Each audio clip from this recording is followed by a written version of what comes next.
Mes frères et sœurs, ce matin, je vous parle d'un sujet et j'aimerais pas vous faire peur, mais je veux que vous sachiez que nous vivions tous au seuil de l'éternité. Nous vivons tous au seuil de l'éternité. Nous pouvons y entrer d'un instant à l'autre. Nous vivons tous au seuil de l'éternité. Nous pouvons tous y entrer d'un instant à l'autre. Vendredi après-midi, j'ai été amener ma femme quelque part et j'étais arrêté à un feu rouge. Et le feu a changé et je m'apprêtais à avancer quand soudainement j'entendis un bruit, mais c'est une voiture qui venait à vive allure sur la rue qui était perpendiculaire.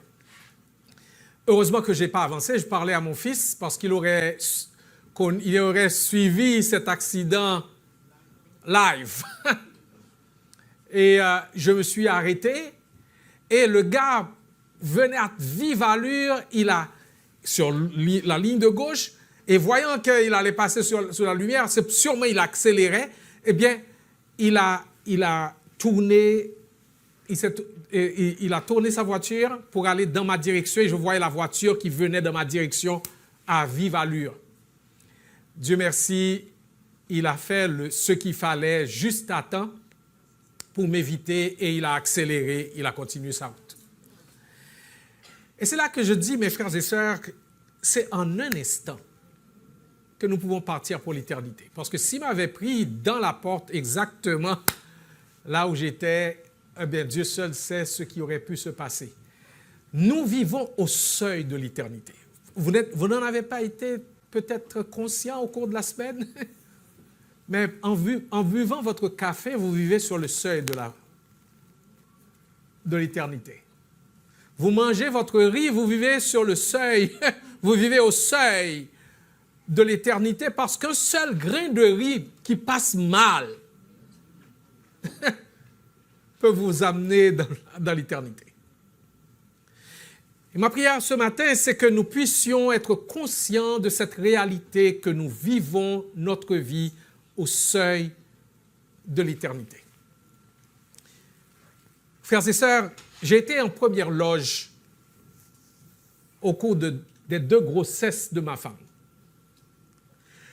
Je l'ai particulièrement accompagnée lors de la première grossesse jusqu'au moment de l'accouchement, parce que j'étais là pour l'accouchement.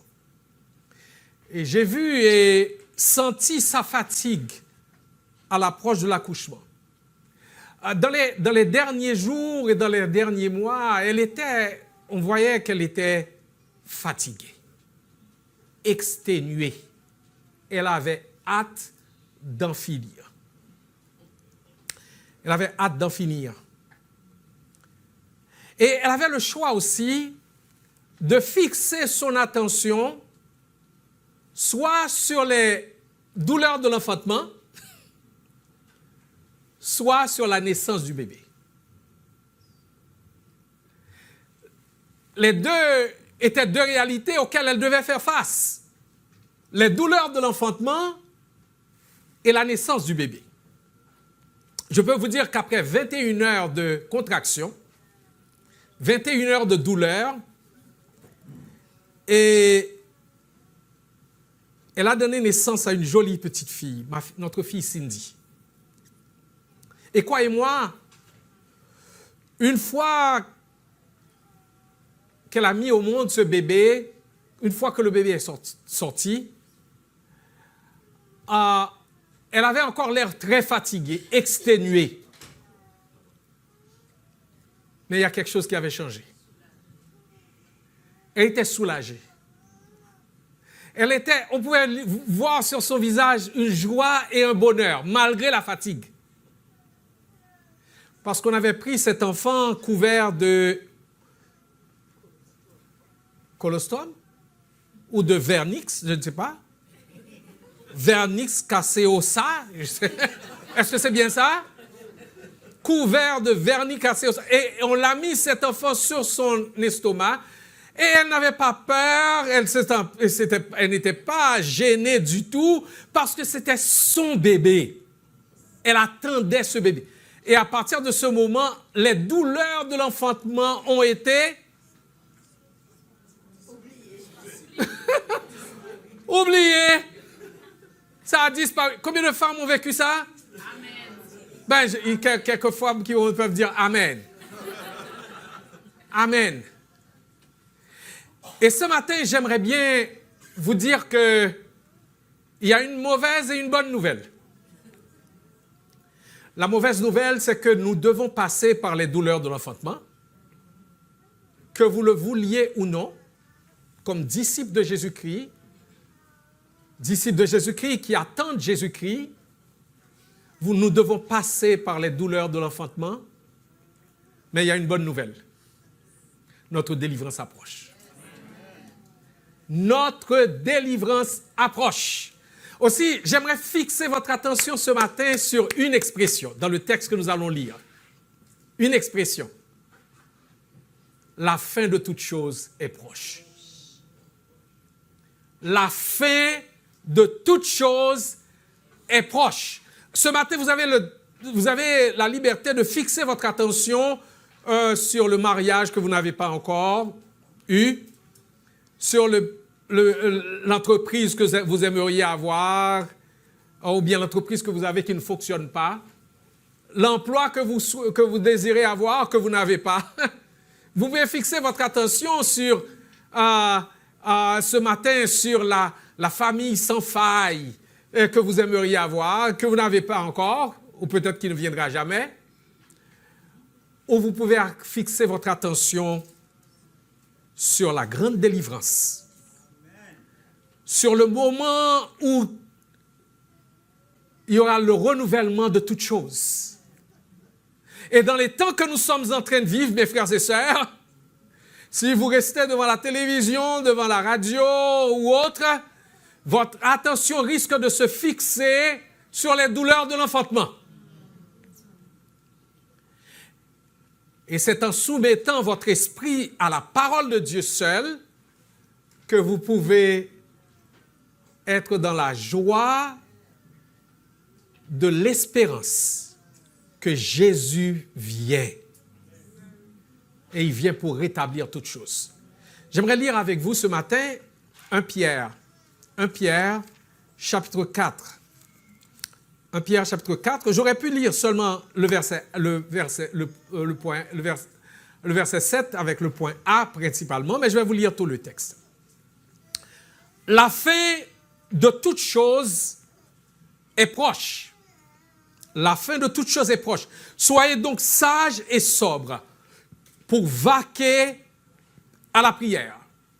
Avant tout, et les uns pour les autres, une ardente charité ou un ardent amour, car la charité couvre une multitude de péchés. Exercez l'hospitalité les uns envers les autres, sans murmure. Comme de bons dispensateurs des diverses grâces de Dieu, que chacun de vous mette au service des autres le don qu'il a reçu.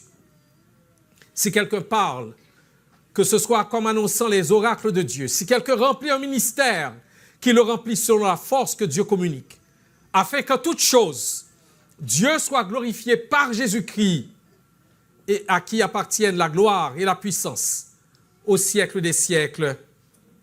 Amen. Est-ce que vous pouvez dire avec moi ce matin, la fin de toute chose est proche.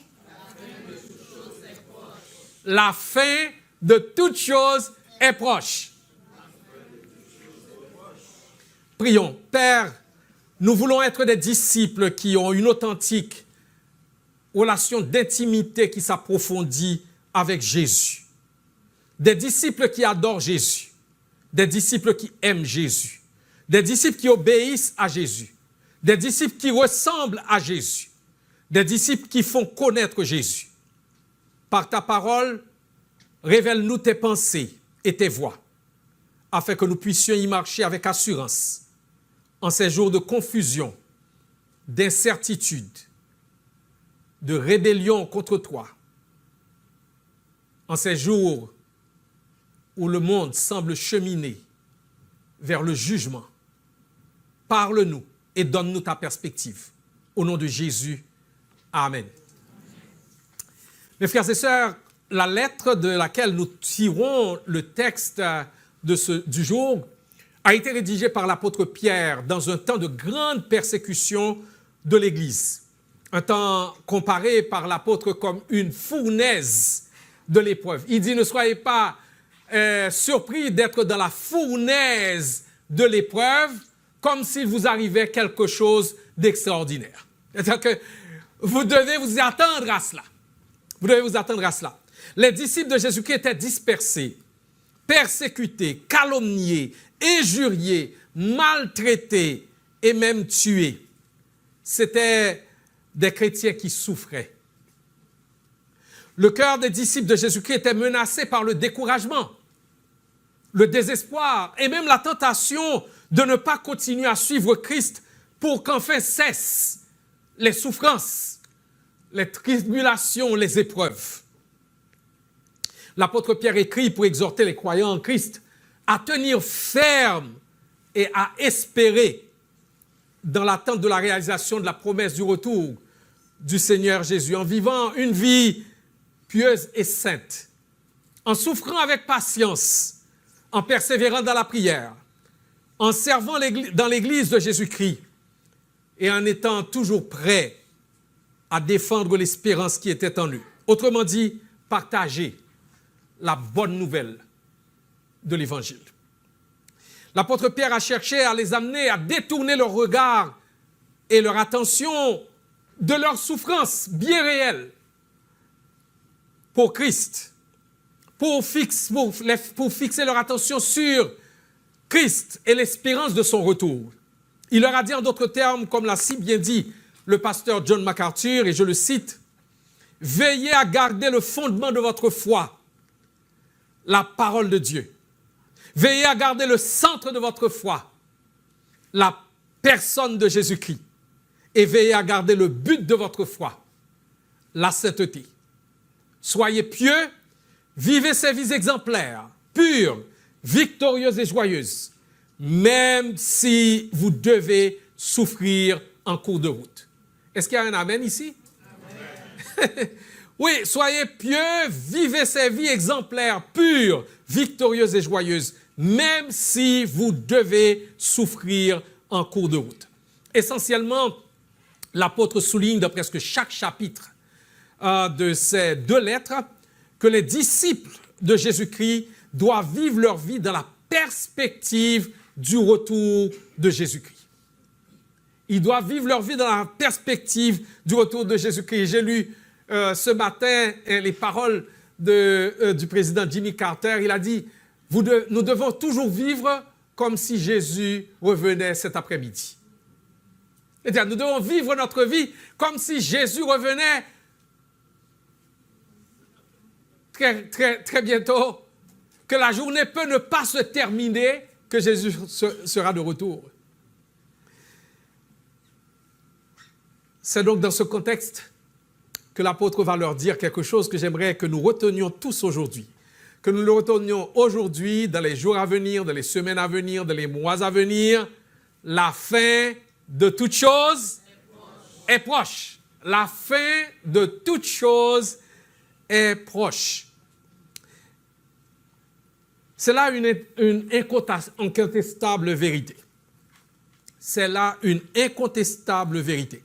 Mes frères et sœurs, la fin de toute chose est proche. Cette affirmation de l'apôtre devrait normalement produire dans le croyant en Jésus-Christ un cri de joie. Ça devrait produire en nous un cri de joie.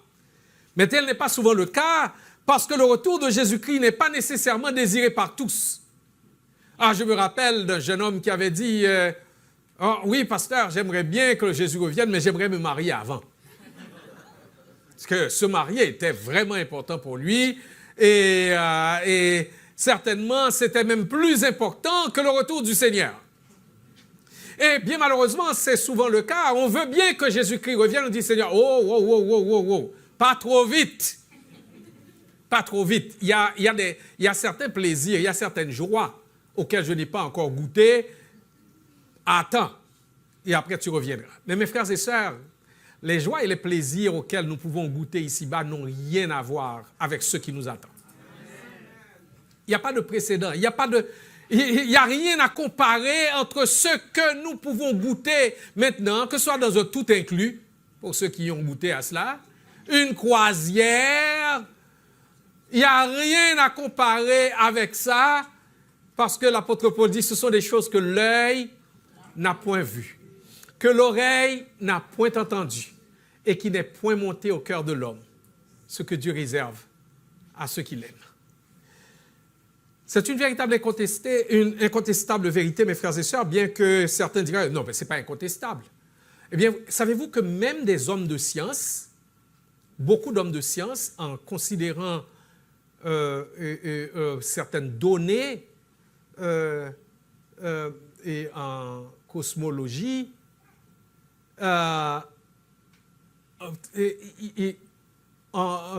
beaucoup d'hommes de science en considérant certaines données physiques, en considérant certaines données en ce qui concerne l'environnement, en considérant certaines données en ce qui concerne le nombre d'armes nucléaires dont le monde dispose aujourd'hui, qui disent que ça n'ira pas loin. Nous sommes à un pas de l'extinction du genre humain ou de la fin de cette planète. Même plusieurs hommes de science le disent. Il n'y a pas que des hommes de la parole, des hommes de foi qui disent que la fin de toute chose est proche. Et que signifie la fin de toute chose? Eh bien, cette affirmation peut être interprétée de plusieurs manières. Elle peut être interprétée comme une fin temporelle imminente, et la fin du monde tel que nous le connaissons, un événement eschatologique où Christ reviendra et jugera l'humanité. C'est ce que nous appelons le retour du Seigneur, le retour glorieux du Seigneur qui viendra renouveler toutes choses. Et ça peut vouloir dire aussi la fin d'une ère ou d'un système, la fin d'une époque ou d'une situation particulière. Par exemple, vous savez que de notre vivant, pour ceux qui sont un petit peu plus âgés, nous avons vécu la fin d'un système. Vous savez que l'Union soviétique était menacée en quelque sorte d'occuper le monde entier avec son avancée en politique internationale. Et eh bien, on a assisté à la fin d'un système. On a annoncé à la fin d'un système, d'une époque, et même je ne dirais pas d'une idéologie parce qu'elle est encore là, mais on a d'un système qui menaçait de prendre le monde entier. Ça peut vouloir dire aussi le jugement individuel et l'entrée dans l'éternité. La fin de notre vie individuelle, notre mort, qui marque la fin de notre temps sur terre. Vous savez que pour le croyant, il y a toujours deux cas de figure. Il y a deux cas de figure. Il y a le cas où le Seigneur revient et que nous sommes encore vivants, que nous sommes transformés et que nous allions à sa rencontre dans les airs. Ça, je sais que tous les croyants diraient Amen. N'est-ce pas? Tous les croyants diraient Amen. C'est le scénario parfait, désiré, que nous soyons vivants, que nous soyons transformés et enlevés à la rencontre du Seigneur. Mais vous savez qu'il y a l'autre cas de figure, c'est que nous pouvons mourir. Et ainsi, nous entrons dans l'éternité. Okay? Nous pouvons mourir et entrer dans l'éternité. Et ça peut se faire comme ça. Donc, nous sommes au seuil de l'éternité. Autant par la possibilité que la mort arrive d'un instant à l'autre, ou par la possibilité que Jésus-Christ revienne en gloire, que nous soyons transformés et enlevés à sa rencontre. Ce que l'apôtre Paul dit à ses disciples et aux disciples de Jésus-Christ, c'est bien ceci. Vous devez vivre dans une attente constante, comme si Jésus devait venir d'un instant à l'autre. Vous devez vivre chaque instant de votre vie avec la conscience que vous êtes au seuil de l'éternité. Vous devez vivre chaque jour, chaque instant, avec la conscience et la conviction que Jésus est proche, que son retour est imminent. Vous devez vivre votre vie avec la conscience, avec la conviction qu'avec ces croyants de Corinthe qui attendaient avec impatience le moment de l'apparition de notre Seigneur Jésus-Christ. 1 Corinthiens 1, verset 7. Et dans la même lettre, l'apôtre Paul dit « Maranatha » Seigneur, viens. C'était là l'ardent désir des disciples de Jésus-Christ qui souhaitaient assister au retour du Seigneur de leur vivant. Eux autres, ils n'attendaient pas la mort. Ils attendaient le retour du Seigneur. Je pense que c'est dans cette perspective que nous voyons. Moi, je n'attends pas premièrement la mort, j'attends le retour du Seigneur. Mais il se peut bien que d'ici son retour, il m'appelle à lui.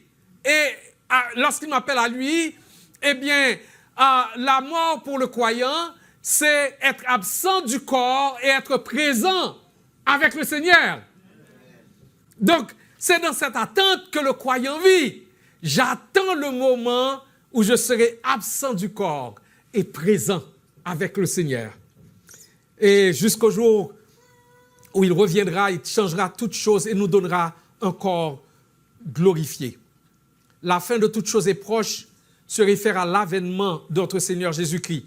Et Paul dit en Romains 13, verset 12, « La nuit est avancée. » La nuit est avancée. Le jour approche. La nuit est avancée, le jour approche. 1 Corinthiens 7, verset 29. Le temps est court. Philippiens 4, verset 5. Le Seigneur est proche. L'auteur de la lettre aux Hébreux dit en Hébreux 10, verset 25. Vous voyez s'approcher le jour. Jacques dit en Jacques 5, verset 8 et 9. L'avènement du Seigneur est proche et le juge est à la porte. Ces affirmations jointes à celles de Pierre nous amènent à considérer le retour du Seigneur comme quelque chose qui doit être imminent pour nous. J'aurais pu vous donner des citations de quelques hommes de Dieu, comme John MacArthur, et je vais donner cette citation, « Bien-aimé, cela doit faire référence, et la fin de toutes choses est proche, cela doit faire référence au retour du Christ. S'il avait dit que la consommation de votre détresse est proche, nous pourrions dire qu'il faisait peut-être référence à quelque chose de temporel.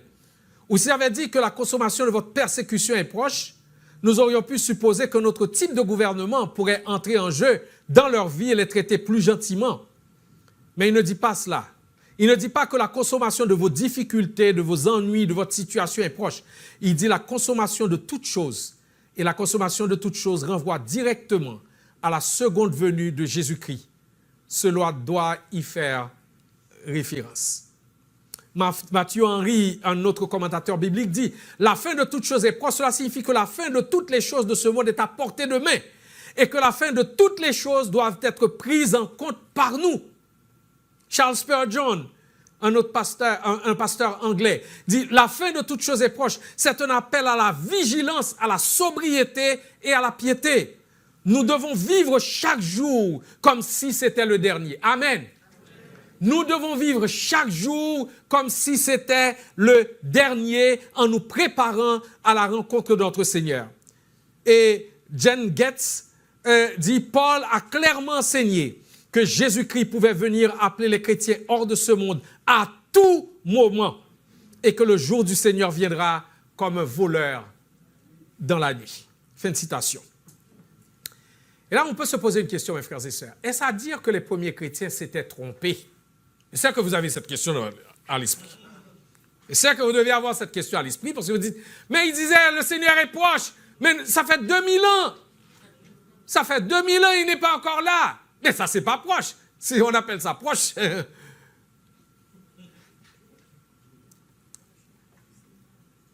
Et mes frères et sœurs, leur conviction que Jésus pouvait revenir d'un instant à l'autre était fondée sur la promesse du retour du Seigneur Jésus-Christ qui leur avait dit « Je vais vous préparer une place. Lorsque je m'en serai allé, que je vous aurai préparé une place, je reviendrai et je vous prendrai avec moi afin que là où je suis, vous y soyez aussi. » Ça, il le prenait au sérieux. Il disait « Le Seigneur l'a dit, il va le faire. Je l'attends. » Et il nous a dit qu'il viendra comme un voleur dans la nuit. je l'attends. Au moment où on ne s'y attend pas, je l'attends. Eh bien, c'est dans cette attente que vivaient les premiers chrétiens. Pour eux autres, ils ne disaient pas, j'attends le Seigneur, mais peut-être qu'il viendra en 2025. C'est encore loin. Je peux vivre comme je veux, je peux chiller. Et c'est pas grave. C'est pas pour bientôt. Non, ils vivaient avec la perspective que Jésus pouvait revenir le jour même. Que Jésus pouvait venir le jour même. George Ladd a écrit, il est vrai que l'Église primitive attendait le retour du Seigneur, mais la prophétie biblique est ainsi faite qu'elle permet à chaque génération de vivre comme si la fin était proche. Je répète, il est vrai que l'Église primitive attendait le retour du Seigneur, mais la prophétie biblique est ainsi faite qu'elle permet à chaque génération de vivre comme si la fin était proche. Il y a même ce qu'on appelle la double application d'une prophétie. Vous savez que lorsque Jésus a parlé à ses disciples au 1er siècle, il avait dit que cette génération ne passera pas, que tout cela arrive. Et on dit, mais tout cela n'est pas arrivé. Mais il y a la double application de ces prophéties parce qu'en réalité, en l'an 70, la génération de Jésus-Christ a vécu la destruction de Jérusalem, la destruction du temple, la dispersion du peuple, jusqu'à ce que le peuple soit réuni encore en 1948. Jésus n'a pas menti. Il y avait cette application qui était plus proche d'eux. Ils ont vécu dans leur génération, parce que Jésus a parlé environ vers l'an 30 à peu près, et ces choses sont arrivées en l'an 70. Mes frères et sœurs, Jésus ne ment jamais. Ce qu'il dit, ses disciples prennent au sérieux. Et ils ne font pas fonctionner leur logique pour dire « Ah, ça ne fait pas de sens. Je dois attendre que certaines choses arrivent avant qu'ils viennent. » Eh bien non. Le croyant croit à ce que Jésus a dit et vit dans l'attente de la réalisation chaque jour de sa vie. Nous avons parlé d'une indéniable, d'une incontestable vérité. Maintenant, parlons d'évidente réalité. D'évidente réalité. Je vais y aller assez rapidement parce que si ce que nous allons voir pourrait faire l'objet d'une prédication en soi, et même de plusieurs prédications. Et il y a d'évidentes réalités que nous donnent les Saintes Écritures, que nous appelons des signes avant-coureurs du retour du Seigneur. Jésus avait dit en Luc 21, versets 28 et 31, « Quand ces événements commenceront à se produire, redressez-vous et relevez la tête, parce que votre délivrance est proche. » Votre délivrance est proche. Quand vous verrez ces choses arriver, sachez que le royaume de Dieu est proche. Voyons assez rapidement quelques événements dont Jésus a parlé et dont Paul et les autres apôtres ont parlé. Et nous pouvons voir l'apparition et les tromperies de faux Christ, les guerres, bruits de guerre et troubles. Et si ça peut ressembler à ce que vit notre monde, on peut dire Amen à chaque fois. Apparition et tromperie de faux Christ. Amen. Guerre, bruit de guerre et trouble. Amen. Tremblement de terre et famine. Amen. Mais il y en a toujours eu. Mais il y a une recrudescence de tremblements de terre et de plus en plus destructeurs. Persécution et des chrétiens. Refroidissement de l'amour du plus grand nombre. L'abomination de la désolation. La grande tribulation. Des signes dans le ciel, l'angoisse des nations. Donc, chacun de ces points aurait pu faire l'objet d'une prédication. Mais ce n'est pas seulement Jésus qui en a parlé, Paul et les apôtres en ont parlé. Et Paul a parlé de l'apostasie, de la perte de la foi, l'abandon de la foi chrétienne qui se produira avant le retour du Seigneur. L'apparition de l'homme de péché. Il s'agit là de la venue de l'Antéchrist. Lisez 2 Thessaloniciens 2, etc. Et Paul mentionne également l'homme de péché ou le fils de perdition. Un être qui s'opposera à Dieu et qui se fera passer pour Dieu, qui s'opposera à Christ et qui niera son incarnation. Et il y exercera une influence trompeuse et séductrice. Et son règne précédera le retour de Christ. Il y a le mystère de l'iniquité qui ne fait que s'accroître. Est-ce que ce mystère de l'iniquité s'accroît, mes frères et sœurs? Il y a des choses que nous voyons, que nous entendons. J'ai l'impression que si nos pères et nos grands-pères, nos grands-mères voyaient ces choses, ne serait-ce que quelques minutes à la télévision, ils tomberaient morts aussitôt. Le mystère de l'iniquité qui ne fait que s'accroître. La prédication de l'Évangile à toutes les nations. L'Évangile n'a jamais été aussi prêché qu'aujourd'hui. L'état décadent de l'être humain en général, dans 2 Timothée 3, versets 1 et 9. Sache que dans les derniers jours, les hommes seront égoïstes, blasphémateurs, amis de l'argent, rebelles, ingrats, irreligieux. Il y a 3 amours mortels. Ils s'aimeront eux-mêmes. Le narcissisme. Ne me regardez pas, en tout cas, c'est pas moi. Non, non, je suis narcisse, mais je ne suis pas narcissique. J'espère. Alors, les hommes s'aimeront eux-mêmes. Les hommes aimeront l'argent. Et les hommes aimeront le plaisir plus que Dieu. Entre autres choses, dans ce texte. Mes frères et sœurs, Jésus-Christ ne nous a pas donné ces signes pour que nous puissions nous y attacher, etc. Mais c'est comme des poteaux indicateurs pour dire, vous êtes en train de vous approcher de cette fin-là. Vous êtes en train de vous approcher de cette fin-là. Et chaque jour qui passe, eh bien, vous mène plus proche du Seigneur. Eh bien, nous devons parler, pour finir, de sérieuses responsabilités. De sérieuses responsabilités. Donc, nous avons parlé d'une indéniable vérité. Nous avons parlé de d'évidences, d'évidentes réalités. Maintenant, parlons de sérieuses responsabilités.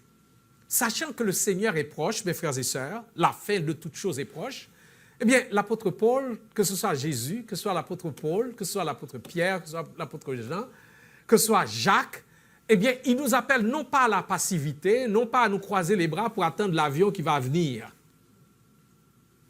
Eh bien, que nous dit l'apôtre Pierre? La fin de toute chose est proche. Soyez donc sages et sobres pour vaquer à la prière. Une première chose, une vie de vigilance dans la prière. Une vie de vigilance dans la prière. Vous vous rappelez, dans le jardin de Gethsémani, Jésus a dit à ses disciples que, bon, certainement, il avançait vers sa mort. Il a dit, venez prier avec moi. Veillez et priez avec moi. C'était l'heure de la tentation, n'est-ce pas? Et certainement, ils avaient besoin. Leur esprit était bien disposé, mais leur chair était faible. Veillez et priez, car la chair est faible, mais l'esprit est bien disposé. Dans la lettre du Seigneur Jésus-Christ à l'église de Smyrne, il a parlé à cette église qui souffrait de l'heure de la tentation, et tenez-vous bien, l'heure de la tentation qui allait venir sur le monde entier pour éprouver les habitants de la terre. Je répète, l'heure de la tentation qui allait venir sur le monde pour éprouver les habitants de la terre. Apocalypse 3, verset 10. Et il dit à cette église, sois fidèle jusqu'à la mort, et je te donnerai la couronne de vie. Face à la tentation, mes frères et sœurs, ce que Jésus avait recommandé à ses disciples, c'est la prière. Vous allez faire face à l'heure de la tentation qui va venir sur le monde pour éprouver tous les habitants de la terre. Mais ce que vous devez faire, c'est de persévérer dans la prière. Manifestez votre dépendance du Seigneur dans la prière. Parce que vous ne pourrez pas tenir.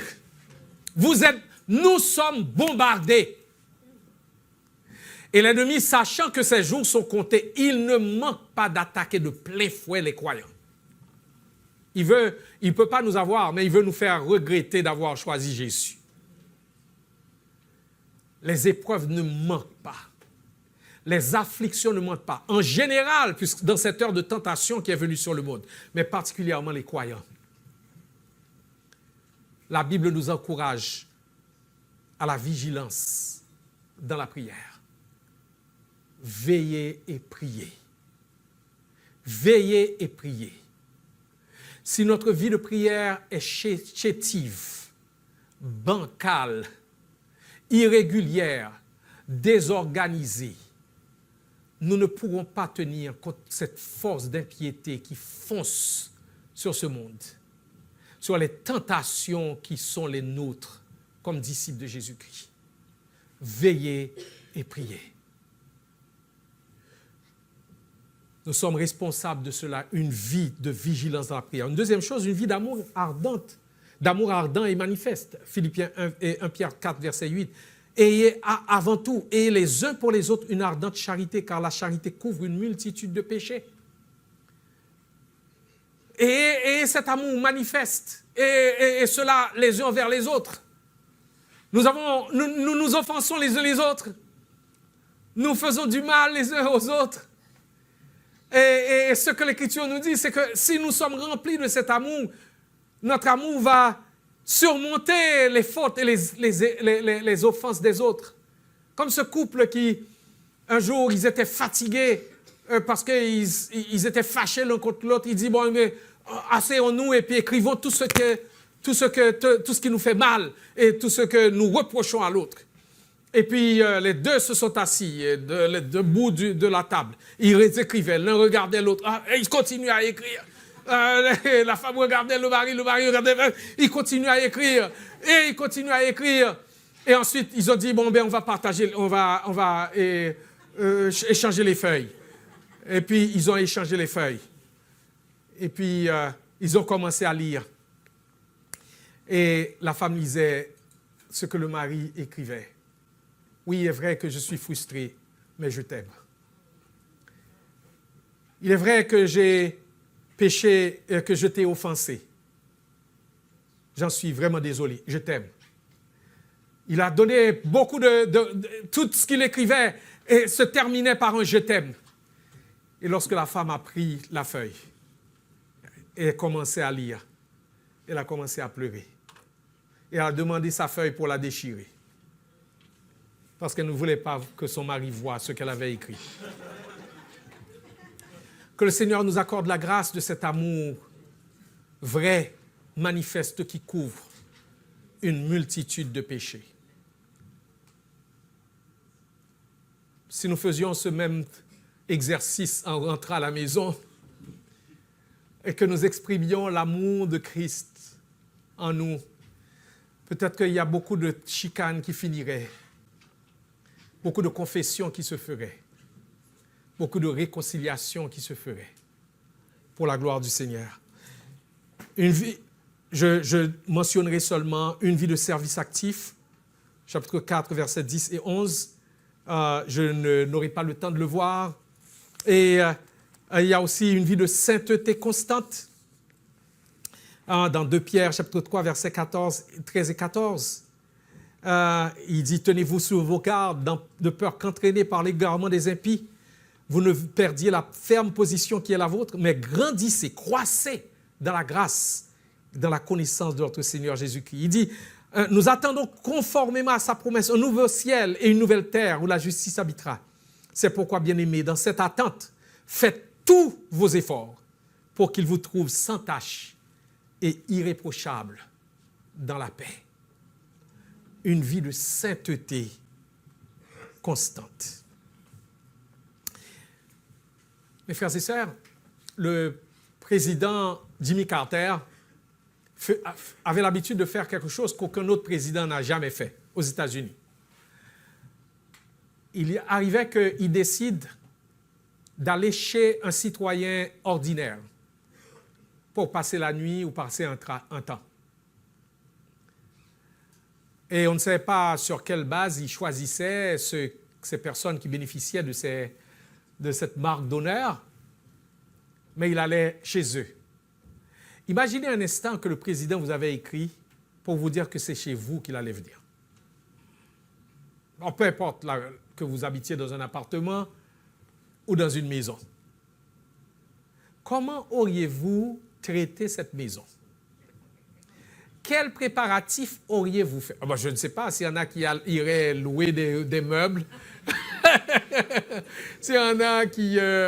Mais si vous deviez utiliser tout ce que vous avez, je suis sûr que vous alliez passer du temps à tout nettoyer, pas de poussière, rien qui traîne, tout est beau, tout est parfait parce que votre salon va passer à la télévision nationale. Vous vous seriez préparé. Mais Jésus nous annonce qu'il va venir. Et il ne nous dit pas quand il va venir. Comment traitez-vous la maison? Dans quel état est la maison? Dans quel état est la maison? Il peut venir d'un instant à l'autre. Imaginez que le président soit venu sans s'annoncer. Dans quel état il trouverait la maison? Eh bien, nous devons aussi nous poser la question, Jésus nous annonce qu'il va revenir. Sommes-nous prêts? Est-ce que la maison est prête? Est-ce que la maison est prête? Est-ce que la maison est prête dans les relations avec autrui? Est-ce que la maison est prête dans la manière dont je traite mon corps? Est-ce que la maison est prête dans ce que je nourris dans mes pensées? Est-ce que la maison est prête dans une vie d'intégrité et d'honnêteté? La fin de toute chose est proche.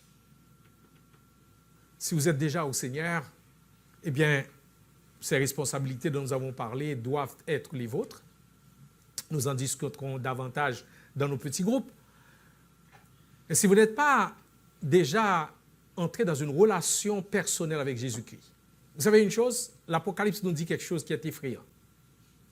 L'Apocalypse nous dit que malgré les signes, les jugements de Dieu qui vont s'exercer sur le monde,